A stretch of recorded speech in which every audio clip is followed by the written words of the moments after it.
이 시간 우리 하나님 말씀 보겠습니다. 오늘 이 시간 우리에게 주신 하나님 말씀은 구약 성경 욥기 7장 11절에서 21절 말씀입니다. 제가 가지고 있는 성경책으로 구약 767면 욥기 7장 11절에서 21절 말씀 우리 한 절씩 한 절씩 교독하시겠습니다.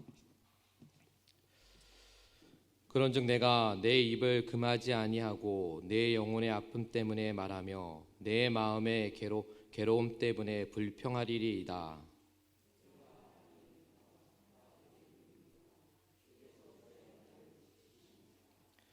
혹시 내가 말하기를 내 잠자리가 나를 위로하고 내 침상이 내 수심을 풀리라 할 때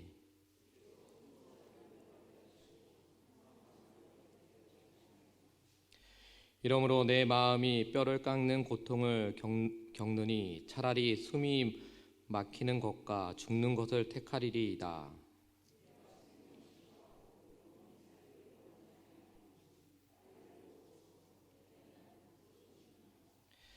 사람이 무엇이기에 주께 그를 크게 만드사 그에게 마음을 두시고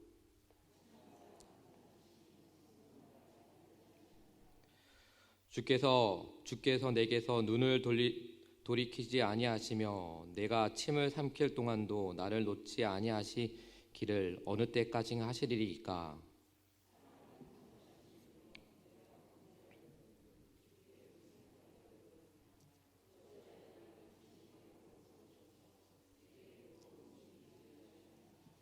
우리 함께 읽겠습니다. 주께서 어찌하여 내 허물을 사하여 주지 아니하시며 내 죄악을 제거하여 버리지 아니하시나이까. 내가 이제 흙에 니우리니 주께서 나를 애써 찾으실지라도 내가 남아있지 아니하리이다. 아멘. 할렐루야. 오늘 말씀의 제목이 주부에 뭐라고 적혀 있습니까? 사람을 돌보시는 하나님이라고 적혀 있습니다. 한번 이렇게 한번 다시 한번 고백했으면 좋겠습니다. 오늘 말씀의 제목을 두고요, 그 사람이라는 것을 본인의 이름을 두고 한번 고백을 했으면 좋겠습니다. 제가 예를 들면요, 남동이를 돌보시는 하나님, 네, 이렇게 한번 본인들의 이름을 한번 놓으시고요, 그럼 믿음의 한번 고백을 한번 해봤으면 좋겠습니다. 자, 같이 하겠습니다. 본인의 이름입니다. 제 이름이 아니라 본인의 이름입니다. 자, 한번 해보겠습니다. 남동이를 돌보시는 하나님. 네, 여러분들을 돌보시는 하나님의 은혜가 늘 넘쳐나기를 주님의 이름으로 축원드립니다. 영국 작가 프랜시스 톰슨은 아버지로부터 사랑받지 못하며 외로운 유년기를 보냈다고 합니다. 그 아버지는 아들이 신부나 의사가 되기를 바라지만 그는 젊은 날 마약에 빠져 런던의 빈민굴에서 살았습니다. 그러던 중 자신을 사냥개처럼 추적해 오시는 하나님을 만났습니다. 아무리 도망가려 해도 하나님의 그 끈질긴 추적을 따돌릴 수 없었고 결국 그는 무릎을 꿇고 항복을 했다고 합니다. 그의 인생은 완전히 변화되었고 천국의 사냥개라는 기념비적인 시를 썼습니다. 제가 그래서 그 인터넷에 한번 찾아봤습니다. 그 시를 한번, 목소리는 그렇게 좋은 목소리는 아닌데요, 한번 읽어드리겠습니다. 나는 그에게서 도망쳤네. 밤에도 낮에도 나는 그에게서 도망쳤네. 수많은 세월 동안을 나는 그에게서 도망쳤네. 내 마음속에 미군 같은 길 슬픔 속에서도 그를 피해 숨었다네. 겉으로는 계속 웃었고 한때 희망에 부풀어 오르기도 했지만 이에 두려움의 골짜기 아래 거대한 어둠 속으로 곤두박질 쳐버렸네. 나를 따라오는 또한 추적해오는 그 힘찬 발소리, 그러나 서두르지 않고 흐트러지지 않는 걸음걸이, 장엄한 또 긴박함으로 한 목소리가 두드린다. 발소리보다 더 긴박하게 내가 나를 배반하기에 모든 것이 너를 배반한다. 가여워라. 너는 알지 못하는 도다. 나 아니면 오직 나 아니면 비천한 너를 누가 사랑해 주겠느냐. 내가 내게서 너의 모든 것을 가져감은 너를 해롭게 하려는 것이 아니라 다만 내가 그 모든 것을 내 품에서 찾게 하려 함이었다. 내게 어린아이 같은 생각으로 잃어버렸다. 여기 모든 것을 나는 내 집에 쌓아 두었노라. 일어나라, 내 손을 꼭 잡고 가자. 내 곁에 멈추네 그 발자국 소리. 아, 어리석고 약한 자요, 내가 바로 내가 찾는 자이니라. 아멘, 아멘입니다. 이 시, 즉 그 시의 천국의 사냥개를 묵상하다 보면 자기 백성을 향해 포기하지 않고 끈질기게 찾아오는 예수님을 떠오르게 됩니다. 예수님은 남편이 5이나 있었던 한 여인을 만나기 위해 베데스다 연못을 나아가셨습니다. 또한 심지어 이미 죽어 썩어가는 자를 살리기 위해 또한 예수님은 나사로의 무덤을 추적하셨습니다. 마치 우리의 상처와 절망과 또한 죽음의 냄새를 맡고 쉼없이 또한 목표물을 향해 달리는 사냥개처럼 주님은 바로 그분의 백성을 추적하셨고 결국 그들을 구원해 주셨습니다. 오늘도 하나님은 우리를 향해 다가오고 있다라는 것입니다. 마치 천국의 사냥개처럼 우리를 추적하고 계십니다. 그 힘찬 발소리로부터 그러나 서두르지 않고 흐트러지지 않는 걸음걸이, 이 시의 글처럼 여러분들은 인생을 돌아보시면 끈질기게 추적하시는 그 하나님을 언제 경험해 보셨습니까? 오늘 말씀 욥기 7장은 12절 말씀에 나온 것처럼 나를 지키시나이까, 즉 또한 13절에서는 꿈으로 나를 놀라게 하시고 14절에서는 나를 놓으소서, 또한 17절에서는 그에게 마음을 주시고 또한 19절에서는 내게서 눈을 돌이키지 아니하시며 또한 20절에서는 나를 당신의 간역으로 삼으셔서 등 다양한 표현으로 자기 백성을 감찰하시는, 즉 자기 백성을 돌보시는 하나님을 강조를 하고 있습니다. 감찰하다라는 히브리어 동사는 나차드라는 단어입니다. 즉 하나님의 자비하심과 또한 백성을 향한 긍휼을 나타내는 긍정적인 문맥에 주로 사용을 하는 단어입니다. 그러나 오늘 본문에서 욥은 하나님의 고통을 굴레에 벗어나지 못하도록 자신을 감독하고 감시하는 분으로 하나님을 오해를 합니다. 극심한 고난 때문에 감찰하시는 하나님을 감사하시는 하나님으로 고백을 합니다. 또한 어린아이가 걸음마를 배울 때 또한 부모들은 아기가 혼자 걸을 수 있도록 잡고 있던 손을 놓아줍니다. 아기는 처음 불안해하지만 곧 자신의 거수일투족을 지켜보고 응원하는 부모님을 향해 한 걸음씩 나아갑니다. 하나님의 시험과 감찰하심도 이와 같다라는 것입니다. 다시 말하면 하나님의 돌보심도 이와 같다라는 것입니다. 욥은 믿음을 더욱 연단해 정금과 같이 나아가게 하시려는 깊은 사랑의 원인을 두고 있습니다. 즉 하나님이 우리를 감찰하시다, 즉 돌보시는 이유는 절망하고 있고 죽게 하시는 것이 아니라 하나님을 더욱 의지하게 하시고 또 우리를 통해 그분의 뜻을 이루시는데 그 목적이 있습니다.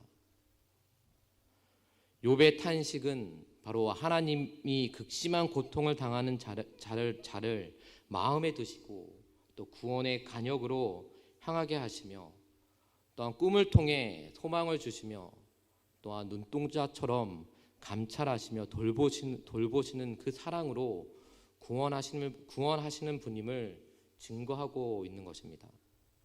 그렇다면 욥은 자신이 당한 극심한 고난 가운데 하나님 앞에 어떤 고백을 했습니까? 마음이 뼈를 깎는 고통을 겪는 것보다 차라리 숨이 막히는 것과 죽는 것을 택하겠다라고 고백을 했습니다. 14절 말씀에 보면 욥은 하나님이 주신 시련으로 인해 짐조차 잠조차 잘 수 없다라고 불평을 합니다. 또한 그 이후에 15절 말씀에서는 결국에는 더 살고 싶지 않다라고 또한 토로를 합니다. 그는 뼈라라는 단어로 그의 심정을 잘 나타내고 있습니다. 뼈로 번역된 히브리어는 에쳔에는 존재, 자아, 또한 삶이라는 의미도 있습니다. 우리가 알다시피 뼈에는 골수가 흐르는데 그곳에서 피가 생성되며 또 그 피는 생명을 또한 상징을 합니다.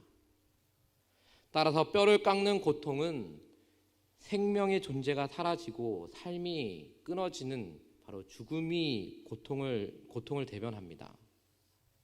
한편 숨 막히다라는 이 히브리어 동사는 마하라크는 누군가의 목을 졸려 교살당하는 모습을 나타냅니다. 즉 이 표현은 불행한 삶을 마감하고자 하는 욥의 의지를 생생하게 드러냅니다. 죽음에 대한 욥의 묵상은 16절에서 더 강력해집니다. 싫어하고의 원어적인 의미는 거절하다, 경멸하다, 또 내가 지긋지긋하게 싫어하다라는 뜻이 있습니다.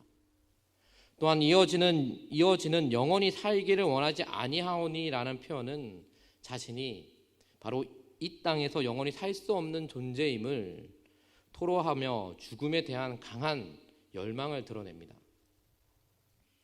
결국 욥은 생명의 창조주이신 하나님께 나를 놓으소서라며 극단적인 기도를 드립니다. 이러한 탄원을 통해 그가 얼마나 견디기 힘든 고난을 당하고 있으며 또한 그로 인해 얼마나 낙심했는지를 우리는 알 수가 있습니다. 이처럼 사람은 극단에 내몰리면 죽음을 묵상하는 연약한 존재입니다. 사람은 자신의 연약함을 인정하고 또한 하나님 앞에 나아갈 때 고난을 이길 수가 있습니다. 그렇다면 여러분들의 삶에서 경험한 극심한 고난을 돌아보며 당시에 나는 어떤 고백을 했습니까? 즉 욥과 같은 고난은 아니지만도 그런 고난을 내가 당했을 때 우리의 입술에서 어떤 고백을 여러분들은 했습니까? 혹시 욥같이 저는 모든 것을 포기하겠습니다. 저는 도저히 이 고난의 시험을 이길 수 없습니다. 라는 고백을 하셨습니까? 아니면 우리가 믿고 있는 하나님을 통해서 얻은 그 사랑을 가지고 그 고난을 이겨나아갔습니까? 욥은 극심한 고난 속에서 아주 솔직하게 기도를 합니다. 11절 말씀에 고난으로 인해 입을 절제하지 못하고 영혼의 아픔 때문에 마음의 괴로움을 불평할 수밖에 없다라고 고백을 합니다. 욥의 고백은 불평과 원망을 넘어 자기 생명을 포기하는 지점까지 이릅니다. 이처럼 부정적인 말의 건세는 바로 우리의 영혼을 지배하고 결국 죄의 결과인 사망을 선포하게 된다라는 것입니다. 욥이 불평하다 못해 바로 죽음을 또한 선포하게 된 원인은 어디에 있을까요? 본문에서는 나라라는 말이 27번이 등장하며 또한 7장 전체에서는 39번이나 나를 사용이 되어 있습니다. 아무리 욥이 의인이라 해도 자아가 살아나는 그 순간 제 본성을 절제할 수 없게 되는 것입니다. 우리는 창조주 하나님 앞에 겸손히 나를 내려놓고 하나님을 선포해야 합니다. 하나님 앞에 나의 연약함과 한계를 인정을 해야 한다라는 것입니다. 사도 바울도 갈라디아서 2장 20절에 참된 믿음의 자세는 내가 사는 것이 아니라 바로 그리스도가 사는 것이라고 했습니다. 성도는 어떤 상황에서도 나를 죽이고 주를 선포하는 믿음을 가져야 한다는 것을 기억하시길 바랍니다. 또한 욥은 극심한 고통 속에서 하나님을 뭐라고 부르며 그분께 호소를 했습니까? 또한 그 호칭에는 어떤 의미가 또한 담겨 있습니까? 욥은 하나님을 사람을 감찰하시는 이여라고 부르며 호소를 했습니다. 또한 욥은 이를 부정적인 의미로 사용을 했습니다. 그 호칭에는 자신을 끊임없이 감독하시고 또 감시하시는 분이라는 의미가 담겨 있습니다. 20절 말씀에 욥은 고통 속에서 감찰하시는 하나님이라는 호칭을 또한 사용했습니다. 성경에서 감찰하시는 하나님은 보통 긍정적인 문맥에서 사용이 됩니다. 즉, 이 호칭을 통해 모세는 광야에서 방황하는 백성을 보호하시고 지키시는 하나님을 증거했으며, 또 다윗은 악인의 음모에서 숨겨 주시는 하나님을 증거했습니다. 그러나 욥은 감찰하시는 하나님을 부정적인 의미로 사용을 합니다. 하나님을 마치 고통에서 헤어나지 못하도록 자신을 끊임없이 감독하시고 감시하는 분으로 묘사를 하는 것입니다.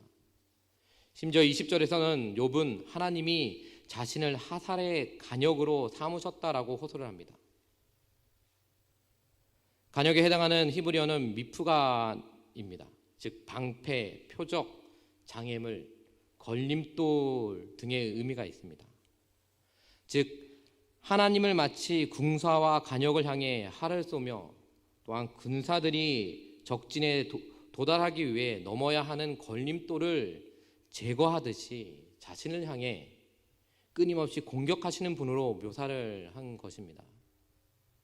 결국 그는 21절에서 자신처럼 미천하고 보잘것없는 존재에게 절대자인 하나님이 신경을 쓰고 고난을 내리시는 것이 얼마나 의미 없는 일인지를 항변하고 있습니다.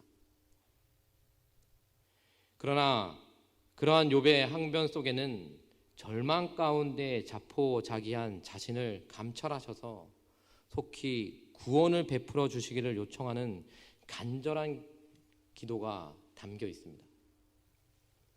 그렇다면 극심한 고난이 찾아올 때, 또한 그 원인이 내 죄와 상관없는 것이라면 어떤 태도를 여러분들은 취하겠습니까? 나의 잘못이 아닌데, 내가 잘못한 것도 아닌데 그 고통이 나와 상관없는 건데, 그런 것을 경험할 때 여러분들은 어떻게 고백을 하겠습니까?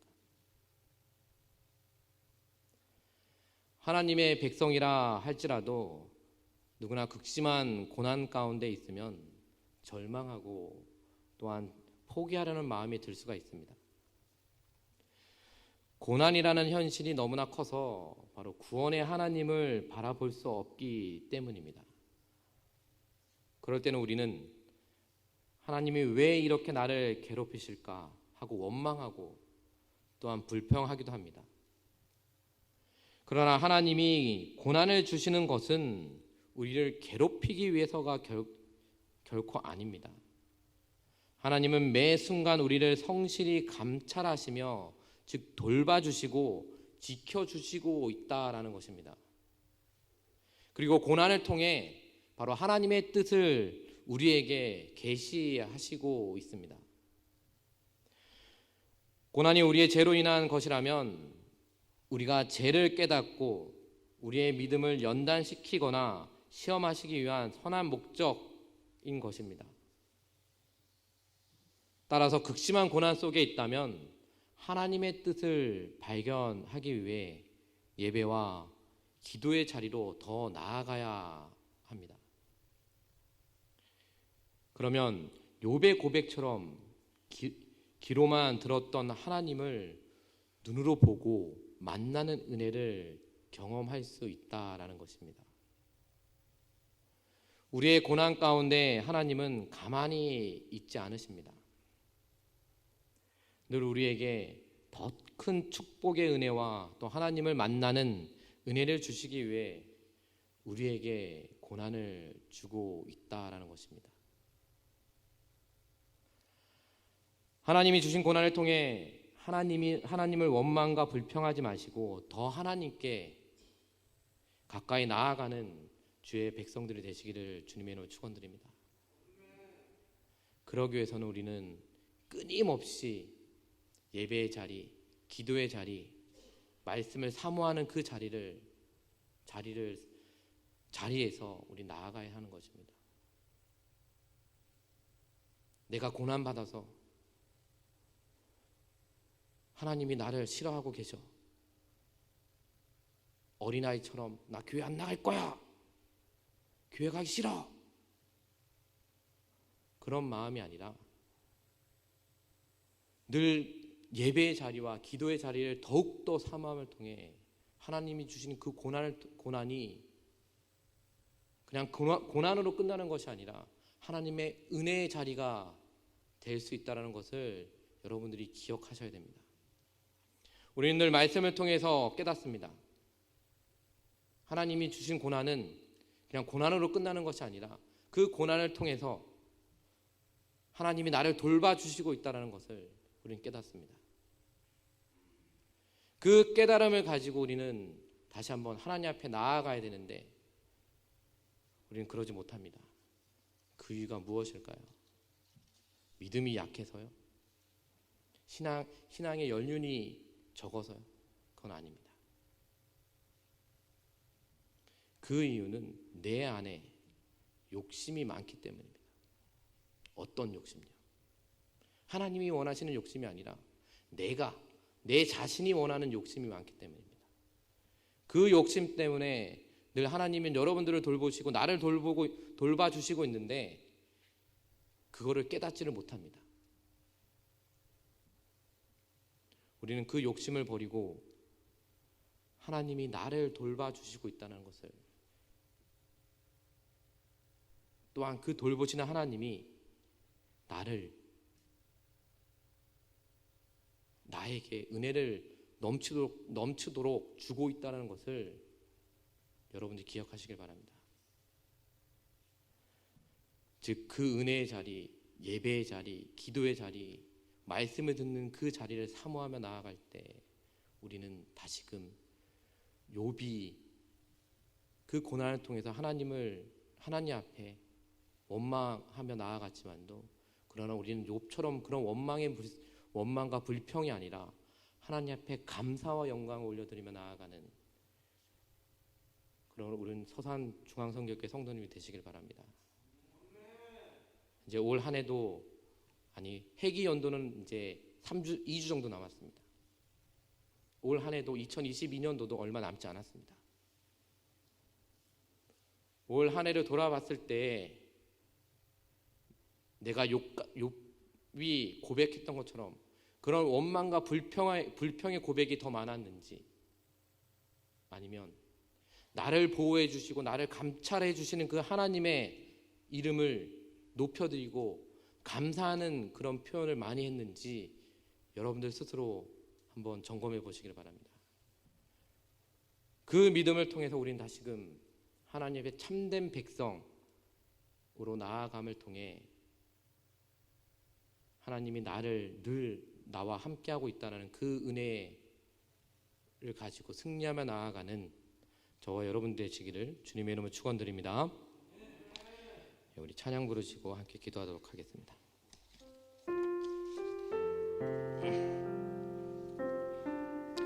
우리 가사를 생각하시면서 찬양하겠습니다.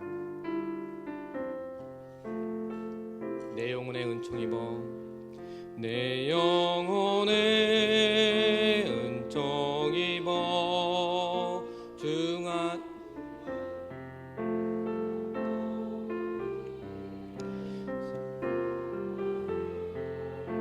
이 세상도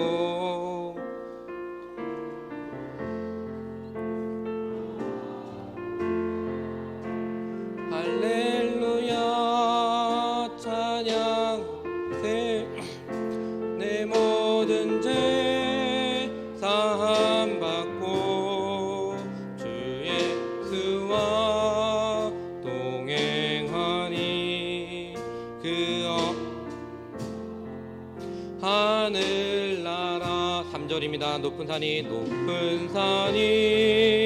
거친 들이 조막이나 궁궐이나 내 주 예수 오신 곳이 그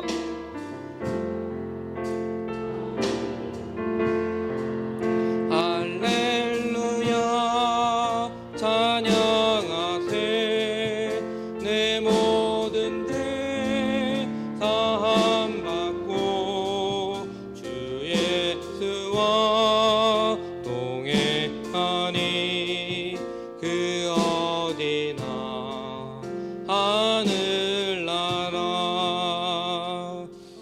우리가 믿음으로 고백하며 나아갔으면 좋겠습니다. 하나님, 제가 당하는 고난 속에서 예수 그리스도의 그 십자가를 바라보게 하시고 또 하나님이 제게 원하시는 바를 알게 해 주시옵소서. 욥이 고백하며 나아간 것처럼 승군 같은 모습으로 하나님 앞에 서는 그날까지 인내하며 또 승리하며 나아가는 나의 모습이 되게 해 주시옵소서. 그것을 통해서 다시 한번 하나님을 원망하고 불평하는 것이 아니라 그 하나님의 이름을 높여드리며 나아가는 참된 백성의 모습으로 늘 하나님 앞에 감사하며 나아갈 수 있게 해달라고 우리 주여 한 번 분씩 함께 기도하겠습니다. 주여